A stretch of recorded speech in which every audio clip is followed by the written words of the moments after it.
Next up, we have Byron Young, the defensive tackle out of Alabama, who is an interesting prospect to me for one reason, a little bit of a nerdy one, potentially a humorous story. The first time I put on film for Byron was earlier in the process, right? We're talking about the start of the 2022 college football season, watched his first couple games, and when I was kind of filling out some of his measurables, you search up Byron Young, Alabama age for, 6 months over the past year here, and it pulls up that he's 24 years old going on 25. And age isn't a direct part of my grade, but I'd be lying if I said it didn't enter into my perceptions as far as just what I think of the player, right? So even before I graded Byron, I kind of had this negative idea of him, right? Like, oh, he's an older guy, he's hanging around the program, he's got all this talent around him. Come on, kind of what are you doing almost, right? And it's nothing against guys who are 25 and still trying to play college football, but sometimes you just gotta let it go, and and sometimes it's best to move on.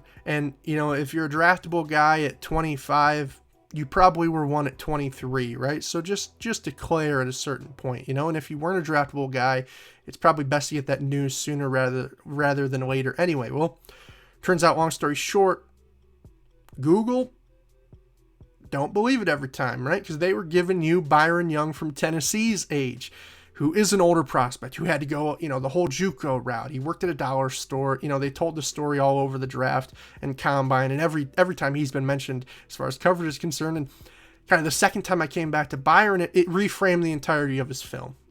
It really did, as far as, this isn't some guy hanging on for dear life, trying to scoot into the late rounds and mooch off of Will Anderson, right? It's like, well, no, this guy is actually a big element of Anderson's success. You see him forcing QBs to the edges. You see him, showing off some impressive hand usage and things of that nature. It's like, oh, okay.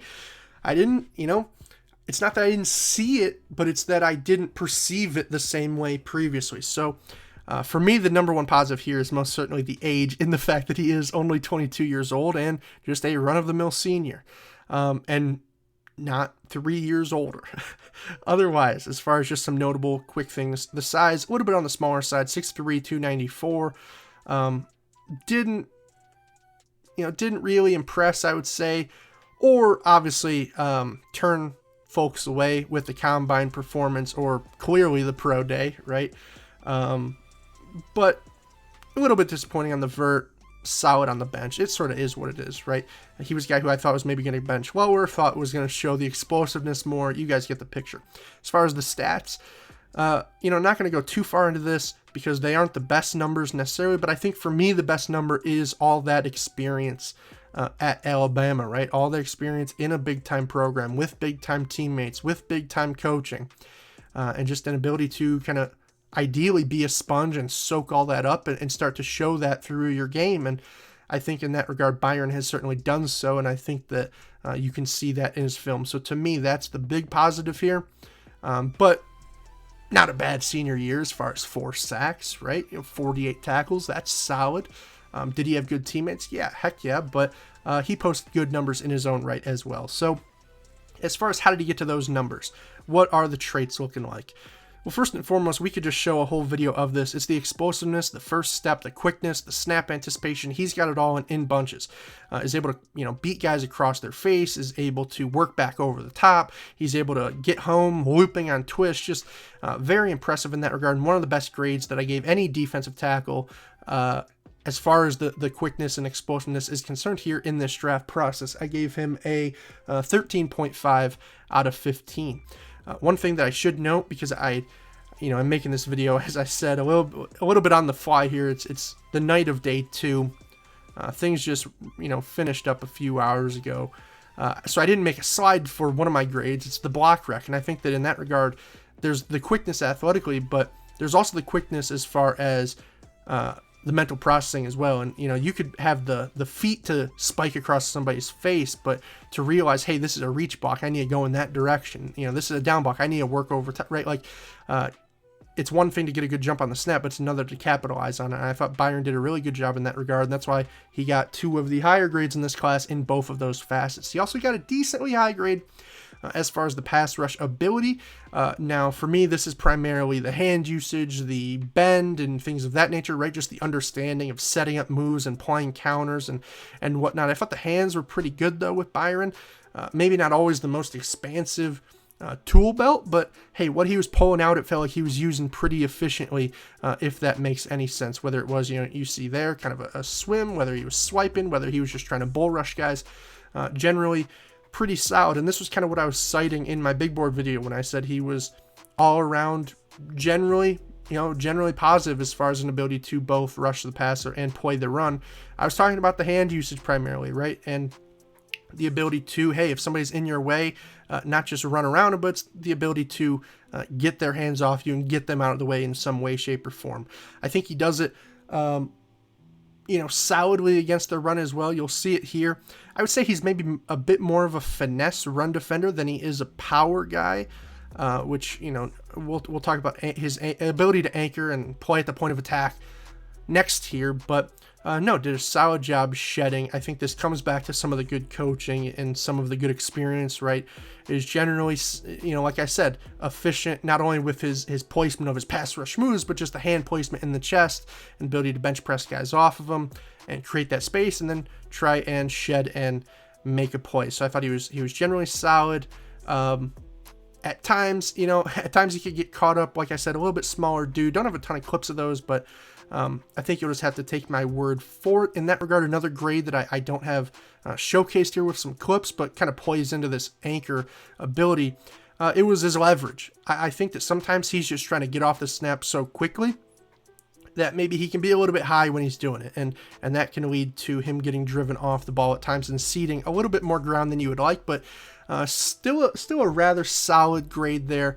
I didn't slam him by any means, and it is a above average grade, even for 3 techs. I should say, especially for 3 techs, but yeah, overall on my whole DT scale, one of his lower grades, we'll just say. The motor was good.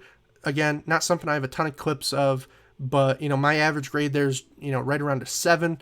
I gave him a 7.5. So you see it, slightly there. 2 guys are going to work out onto him. Not the best attempt, but he works back inside and tries to make the tackle. In that regard, finishing and tackling I thought was generally solid.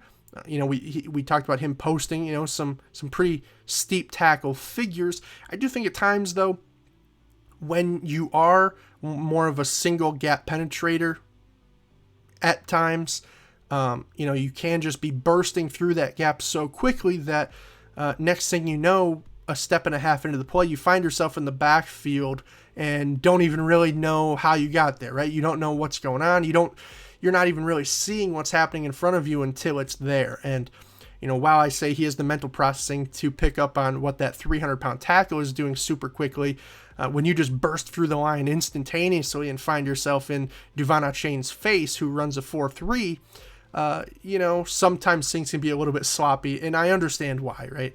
That requires a little bit of a different quickness element and agility element, and maybe a little bit of points off there, but overall, solid grade. Came out to, as you see here, a 74.88. Now, where does that put him for me? 3rd round. Where did he go? Because I am filming this after the draft. He went in the 3rd round. So I think my grade and the Raiders' grade likely aligned to some extent. I will say, seeing some, various media sources coming into the draft made me think potentially Byron was someone who I'd be able to get later, right, and potentially be more of a value pick. And that's the one thing you hate about the draft. You'll never get that chance to know if the Raiders didn't take him at 70, where would he have went? You look at, say, Pro Football Focus's big board, and I'll pull it up on the fly here. They have him graded overall prospect 119. There you go. So that's, into the 4th, closer to the 5th almost. So, Raiders made an interesting choice. It was perhaps, I don't want to say a bold choice because that's where I had him graded, but at that point it just becomes a question of almost opportunity cost, right? Or how how willing are we to try and maximize our value on this player versus getting him and knowing that we can secure him. I would say the counter to that, which is interesting, and in the Raiders' defense, is that you look at my big board of the DTs, and it's like, okay, I had 2 of them graded in the first round. They were both gone in Carter and Brzee.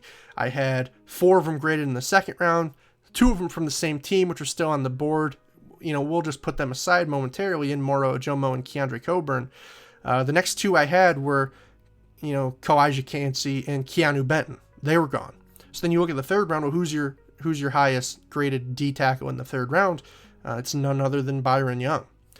And some of the guys below him, even Siaki Ika, who went much later, and there were potentially some medical concerns about Mozzie Smith, who went in the first round, and just a load of guys who are still on the board into the 4th and 5th. So you kind of look at a little bit of a dead zone there, perhaps. And the Raiders, I think, realized, hey, we need a defensive tackle, so let's take the guy we are most comfortable with. And in that regard, I agree with that choice. I don't have a problem with it, especially because as you look at the roster, and hey, we'll make Byron a Raider officially right here. Let's flip the colors on the side. Congratulations, Byron. He might be their best defensive tackle day 1 today. Now, with that said, is that more of a compliment towards Byron or a bit telling about the Raiders roster? I'll let you guys decide. It's probably more of the latter, though. We all know that, but doesn't take anything away from him as a player. I think he is a solid guy.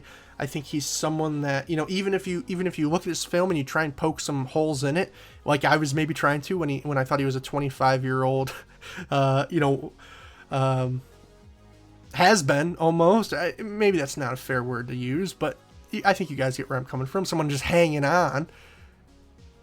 A mooch off Will Anderson. No, I mean, now I'm just being mean to older prospects. But, I think another question was just, well, is he just the product of good teammates? And in a way, I answered no, obviously, with my final grade and with my evaluation. But even if he potentially was, he might not be going, he perhaps couldn't find himself going to a better duo, right?